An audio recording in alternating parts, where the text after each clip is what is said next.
নমস্কাৰ পোষণ ট্ৰেকাৰ সম্বন্ধীয় আন এটি ভিডিঅ'লৈ আপোনালোকক স্বাগতম জনাইছোঁ।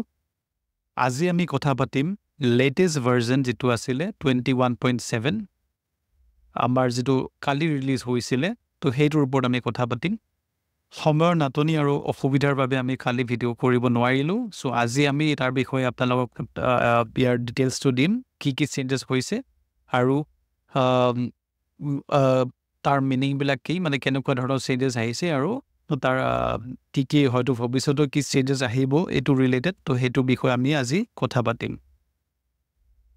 প্ৰথমতে যেতিয়া আপোনালোকে আপডেট কৰে, ফ'ৰ্চ আপডেট আমি লগোৱা হোৱা নাই, গতিকে আপোনালোকে প্লে ষ্ট'ৰত গৈ আপডেট বাটনটো ক্লিক কৰিব লাগিব।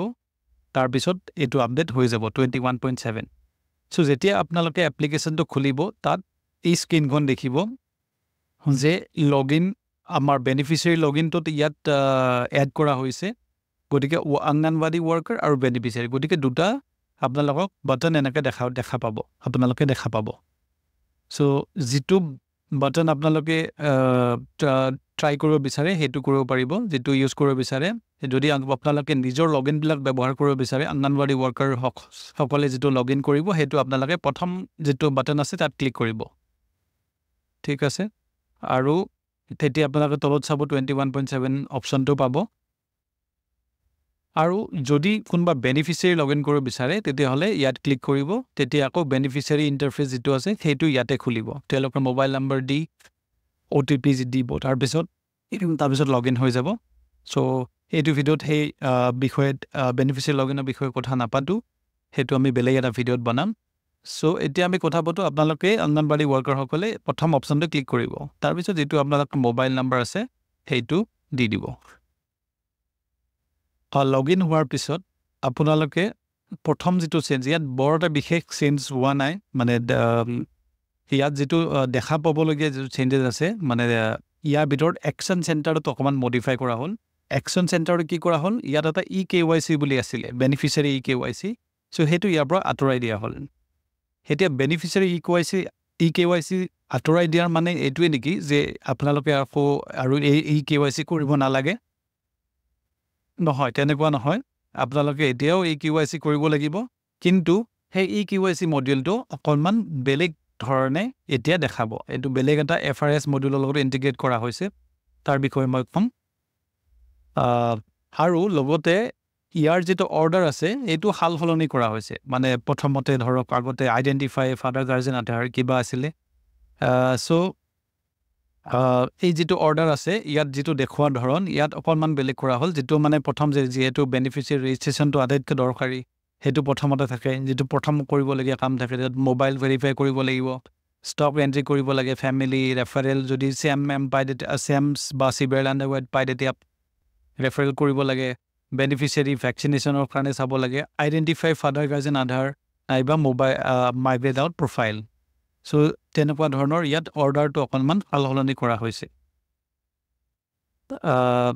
তাৰপিছত যদি আৰু EKYC যিটো মূৰত গৈও ইয়াৰ পৰা আপোনালোকৰ বেনিফিচিয়াৰী EKYCটো ইয়াৰ পৰা আঁতৰা হৈছে, মানে যিকোনো প্ৰফাইলৰ পৰা ডেছবৰ্ডৰ পৰা এইটো আঁতৰাই দিয়া হৈছে EKYC। এতিয়া প্ৰশ্ন হ'ল EKYC যদি ইয়াত নাই কেনেকৈ কৰিব? এতিয়া ফেচিয়েল ৰিকগনিশ্যন ছিষ্টেম বুলি এটা আমাৰ মানে আহি আছে, এইটো ফিচাৰ এটা আহি আছে। সেইটো আমাৰ ইয়াত অসমত এতিয়ালৈকে হোৱা নাই, বাট হ'ব এইটো কিন্তু আগন্তুক বহুত বেছি দিন নাই, এতিয়া কেইদিনমান পিছতে আকৌ সেইটো আমাৰ ইয়াতো আৰম্ভ হ'ব।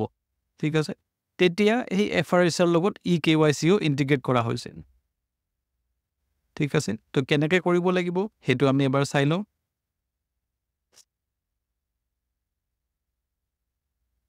21.7ত এইটো ভাৰ্জন যিকেইখন ষ্টেটত, মানে যিকেইখন ৰাজ্যত এতিয়া FRS চলি আছে, সেইকেইখনৰ বাবেহে প্ৰযোজ্য। সেইটো তাতে মানে EKYCটো FRSৰ লগত লগাই দিছে। মানে কি হয় যে ফেচিয়েল ৰিকগনিশ্যন ছিষ্টেম যেতিয়া আপোনালোকে THR দিয়ে, এতিয়া কি হয়, বৰ্তমান THR দিলে কেৱল number of package, number of ডেইজটো চিলেক্ট কৰি দি তো এতিয়া কি আহিব, বেনিফিচিয়াৰীক যিটো তেওঁলোকক আধাৰত কেপচাৰ কৰা যিটো ইমেজ থাকে তাৰ লগত কম্পেয়াৰ কৰিব।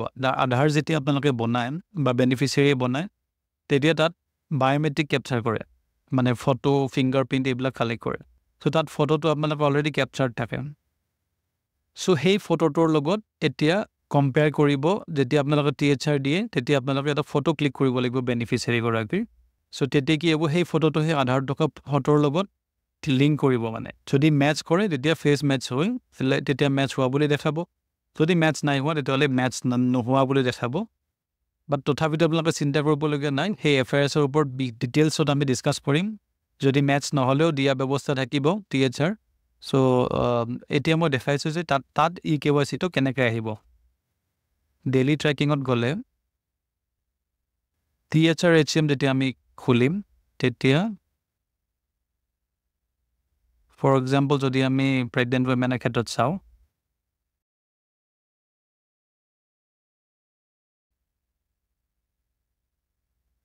ইয়াত দেখিছে যেতিয়া প্ৰথম এনেকৈ আহিব HCM যিহেতু THR যেতিয়া দিব এনেকুৱা এটা এৰো চিম্বল আহিব এনেকুৱা এটা চিম্বল আহিব তাত যেতিয়া ক্লিক কৰিব EKYC বেনিফিচিয়াৰী EKYC পেণ্ডিং মানে EKYC এতিয়া পেণ্ডিং হৈ আছে এতিয়া কৰিব লাগিব ঠিক আছে তেতিয়া প্ৰচিড কৰিলে EKYC কৰিব লাগিব স্কিপ কৰিব পাৰে স্কিপ কৰিলে এনেকুৱা ফেচিয়েল ৰিকগনিশ্যন কৰি মানে দিয়া ব্যৱস্থাটো থাকিব তেতিয়া এই বস্তুটো বিষয়ে ডিটেইলছ এতিয়া মই নকওঁ এফআৰএছ যেতিয়া আহিব তাৰ বিষয়ে এটা মই বিতংভাৱে এটা ভিডিঅ' বনাম এতিয়া আপোনালোকে এইবোৰ চিন্তা কৰিব লগা নাই এতিয়া সাময়িকভাৱে হয়তো আপোনালোকে দেখিব যে তাত আপোনালোকে EKYC কৰিব নালাগে THR যেতিয়া দিয়ে নৰ্মেলি যিটো THR HCM আপোনালোকে দি আহিছিলে তেনেকুৱাই দেখাব আপোনালোকৰ তাতে কাৰণ আমাৰ অসমত সেইটো এতিয়ালৈকে হোৱা নাই বাট যেতিয়া আহিব সেইটো তেতিয়া কৰিব লাগিব গতিকে মই এইটো কাৰণে ক'লোঁ যে আপোনালোকে হয়তো ভাবিব যে এতিয়া আমি EKYC কৰিব নালাগে EKYC কৰিব লাগিব কেতিয়া যেতিয়া এনেকুৱা ধৰণৰ যিটো আপোনালোকৰ ডিছপ্লে আহিব আমাৰ ইয়াত অসমতো যেতিয়া আপোনালোকৰ তাতো এনেকুৱা অপশ্যনবিলাক আহিব তেতিয়া EKYC কৰিব লাগিব ঠিক আছে তেতিয়ালৈকে যেতিয়া তেনেকুৱা আপডেট নাহে বা আমাৰ অসমৰ বাবে যেতিয়া সেই অপশ্যনবিলাক প্ৰযোজ্য নহয় তেতিয়ালৈকে এতিয়া সাময়িকভাৱে এতিয়া কৰিবলগীয়া নাই আকৌ EKYC বাট যেতিয়া আহিব তেতিয়া কৰিব লাগিব ঠিক আছে সো বৰ বেছি চেঞ্জ নাছিলে 21.7ত এইখিনি চেঞ্জেছ আছিলে আশা কৰোঁ এই ভিডিঅ'টো অকণমান হ'লেও আপোনালোকক ক্লেৰিফাই কৰিলোঁ আগন্তুক দিনত যেতিয়া এইবোৰ চেঞ্জেছ আহিব এফআৰএছৰ বিষয়ে যেতিয়া আহিব তেতিয়া আমি ডিটেইলছত গোটেই ট্ৰেইনিংবিলাক আকৌ দি দিম ঠিক আছে ধন্যবাদ